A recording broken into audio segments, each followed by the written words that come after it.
Africa Enterprise Challenge Fund invests in businesses wishing to implement commercially viable and high development impact projects on the continent. There are 3 new competitions unveiled. They're all designed to encourage business innovation and also investments in the form of grants and interest-free loans, particularly in the agriculture space. Hugh Scott is the director of the Africa Enterprise Challenge Fund. He joins us from CNBC Africa's studios in Nairobi, Kenya. Hugh Scott, the warmest welcome. Good evening. Nice to hear you. Thank you. Okay, tell us about the competition that's now been unveiled, the criteria that you're using. Lerato, there are 3 competitions that we're running. The first one is a competition for the whole of Africa. It's called the Agribusiness Africa competition, and that is for innovative business ideas in agribusiness, the whole of the agricultural value chain and the services related to that value chain. What we provide is between $250,000 and $1.5 million to the winners of this competition. We expect, when we aim to get at least 200 or 300 applications for this competition, and we have about $17 million available. So we aim to fund about between 10 and 14 or so, maybe a little bit more, of really exciting, innovative projects in agribusiness. The key is they've got to be commercially viable, number one, and they've got to have a large development impact or an impact on the incomes of large numbers of people living in rural areas in Africa. Okay, Hugh, let's define commercially viable, because here's the problem we have in agriculture. Although it is the largest contributor to GDP, most people employed in the sector, the kind of activity we find there is smallholder, small-scale farming. Commercially viable means economies of scale, large plantations that already exist in Africa but controlled by a niche group of interest. So if we're looking for commercially viable, it's really the players who already dominate the space, who already have access to funding. I don't think it's quite like that, actually. Remembering that we operate right across the continent of Africa. Currently, we have about 87 investments across Africa in 17 different countries. And particularly, we work in difficult countries. We're launching a second competition that I wanted to talk about, and that is in the newest country of Africa, South Sudan. And that is particularly for agribusiness in South Sudan. As you know, agriculture is probably one of the more risky sectors. But at the same time, it's the rural areas of Africa where most of the poor people live.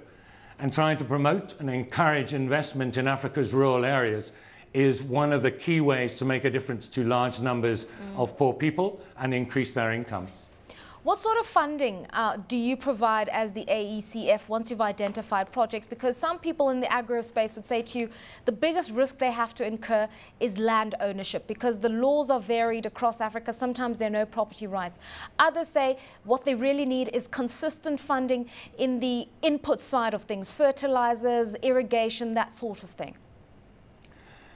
Basically, we cross the whole of the value chain in agriculture, everything from production through to input supply, output markets. We also support financial services that facilitate those value chains. We're also seek out and look for exciting and innovative projects in the information space. We're just about to start a new project, actually, that is going to produce a TV series, which may be of interest to you.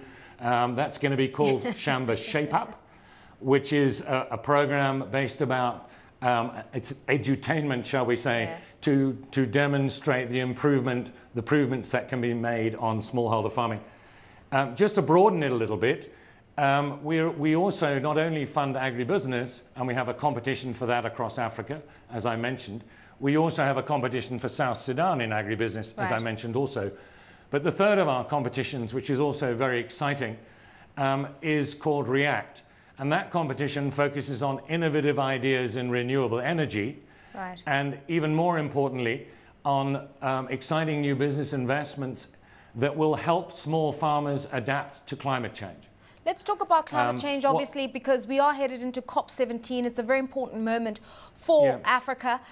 Big priorities in Africa, both adapting to changing temperatures, but also mitigating. When you look at a project that's viable in this new space, what do you say it is? You know, what sort of criteria do you apply there?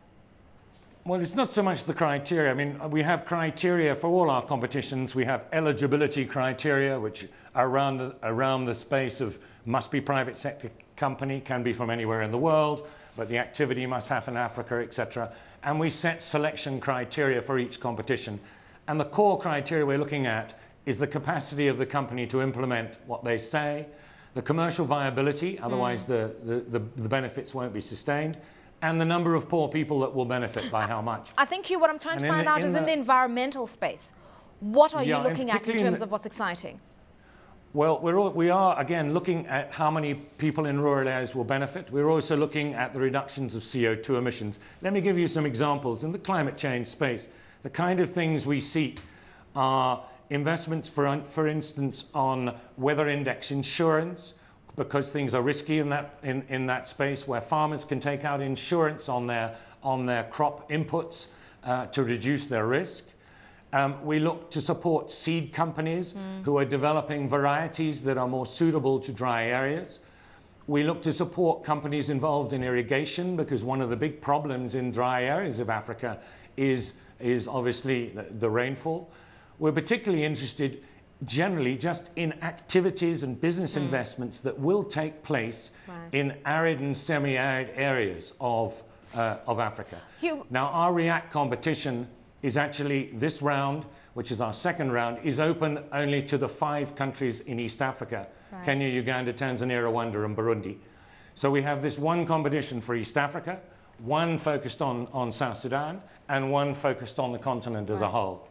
The renewable energy space is really interesting, because we also we look very much at things like solar and providing people who are off-grid, people who don't have access to the grid and to power, to invest in and to obtain things that, even simple things like solar lights, things that can enable children in the evening to study.